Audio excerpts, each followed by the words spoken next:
Civilized man has marched across the face of the earth and left a desert in his footprints. This saying may be somewhat of an exaggeration, but it is not without foundation. Civilized man has despoiled most of the lands on which he has lived for long. This is the main reason why humans' progressive civilizations have moved from place to place. It has been the chief cause for the decline of his civilizations in older settled regions. It has been the dominant factor in determining all trends of history. In 1955, Tom Dale and Vernon Gill Carter, both highly experienced ecologists, published a book called Topsoil and Civilization. They said, and I quote, "Civilized man was nearly always able to become master of his environment temporarily. However, his chief troubles came from delusions that his temporary mastership was permanent. He thought of himself as master of the world, while failing to understand fully the laws of nature." They added, "Man, whether civilized or savage, is a child of nature and not the master of nature. When he tries to circumvent the laws of nature, he usually destroys the natural environment that sustains him. And when his environment deteriorates rapidly, his civilization declines. Therefore, he must conform his actions to certain natural laws if he is to maintain his dominance over his environment." Nevertheless, the truth of today, materialistic society, is that it considers goods are more important than people, and luxury is more important than necessity of life. Modern way of materialistic life, shifting its emphasis from the worker to the product of work, from the human to the subhuman, that is, a surrender to the forces of evil. The economist philosopher Ernst Fritz Schumacher says, "It's high time to adopt an alternative lifestyle that is simpler, sustainable, and affordable." According to Schumacher, just as the modern materialistic way of life has brought forth modern economics, similarly, Buddhist way of life can also bring Buddhist economics, as right livelihood is one of the core requirements of the Buddha's Noble Eightfold Path. Regarding this, Ernst Fritz Schumacher writes in his book Small is Beautiful that spiritual health and material well-being are not enemies. They are natural allies. We can blend successfully the spiritual values of our heritage with the benefits of modern technology. According to the Buddhist way of simpler living, the function of work to be at least threefold. First, to give a man a chance to utilize and develop his faculties. Second, to enable him to overcome his ego-centeredness by joining with other people in a common task. And third, to bring forth the goods and services needed for a becoming existence. From the Buddhist point of view, there are therefore two types of mechanization which must be clearly distinguished. One that enhances our skill and power, and one that turns our work over to a mechanical slave, leaving us in a position where we have to serve as the slave. Mechanization, which must be clearly distinguished. One that enhances our skill and power, and one that turns our work over to a mechanical slave, leaving us in a position where we have to serve as the slave. Many experts believe modern industrial system is based on the principle of economics for leisure, whereas Buddhist philosophy of simpler living says to strive for leisure as an alternative to work would be considered a complete misunderstanding of one of the basic truths of human existence, because work and leisure are complementary parts of the same living process, and cannot be separated without destroying the joy of work and the bliss of leisure. Schumacher says, Buddhist economics is very different from the economics of modern materialism. According to Buddhist philosophy, the essence of civilization is not in a multiplication of wants, but in the purification of human character. And character is formed primarily by a man's work. Therefore, work must be conducted properly in conditions of human dignity and freedom.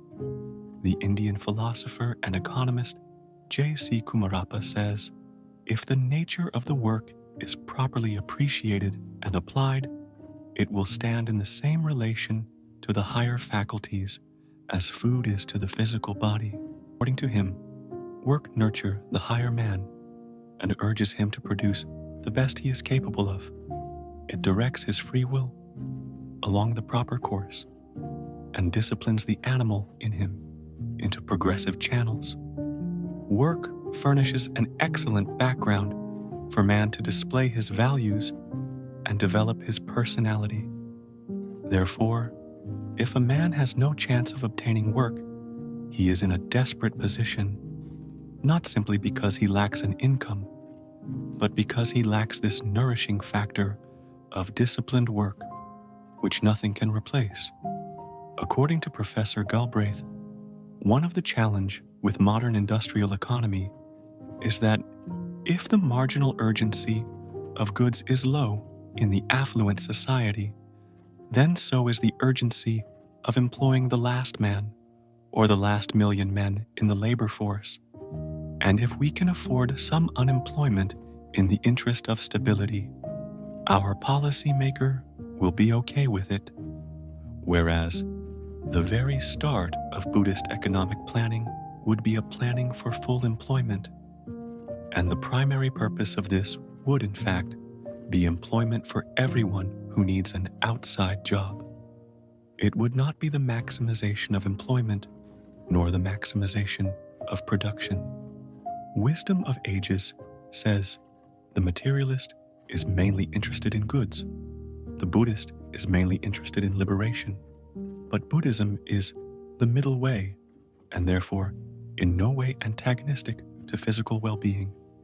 As Buddha says, it is not wealth that stands in the way of liberation, but the attachment to wealth.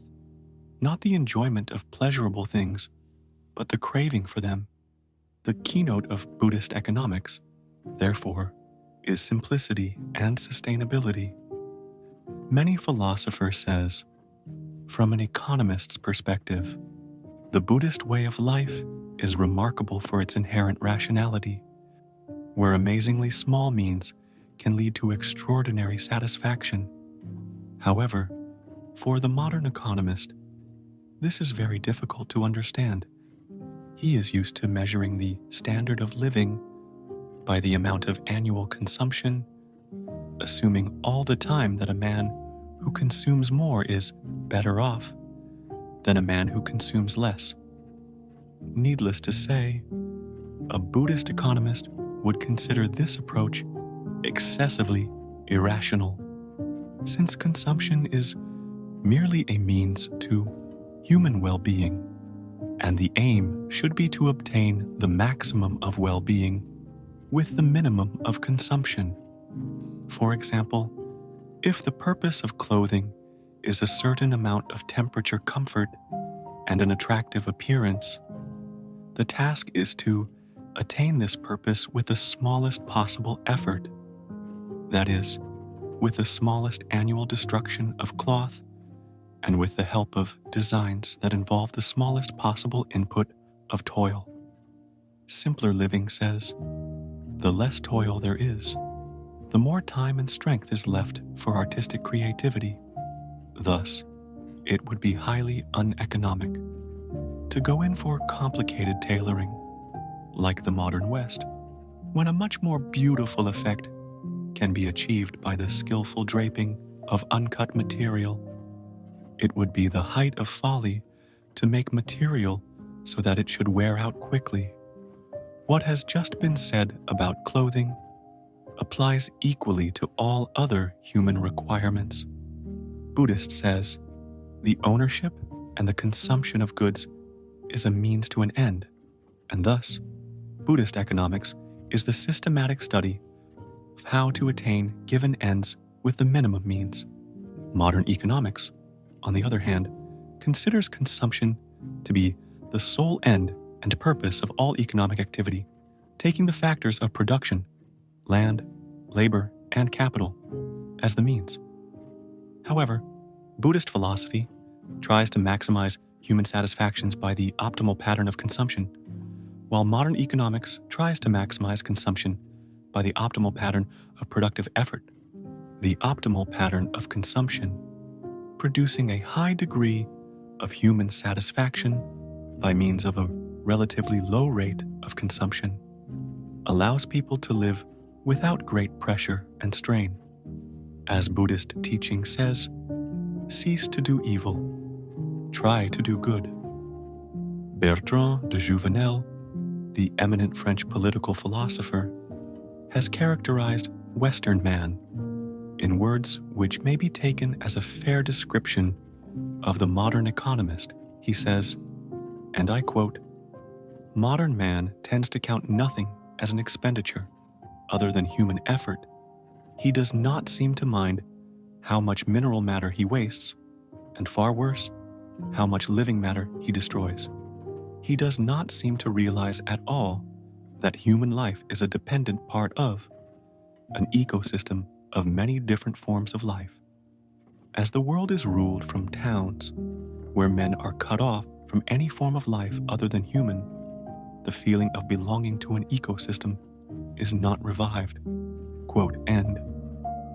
We have to understand it is in the light of both immediate experience and long-term prospects that the study of Buddhist economics could be recommended even to those who believe that economic growth is more important than any spiritual or religious values, as it is not a question of choosing between modern growth and traditional stagnation. It is a question of finding the right path of development, the middle way between materialist heedlessness and traditionalist immobility. In short, of finding right livelihood. That's all for today's video. If you enjoyed this video, please don't forget to give it a thumbs up and subscribe to our channel for more empowering content. And if our content has inspired you, consider supporting our channel by becoming a member or giving super. Your contributions enable us to keep delivering valuable and uplifting content. Thanks for watching.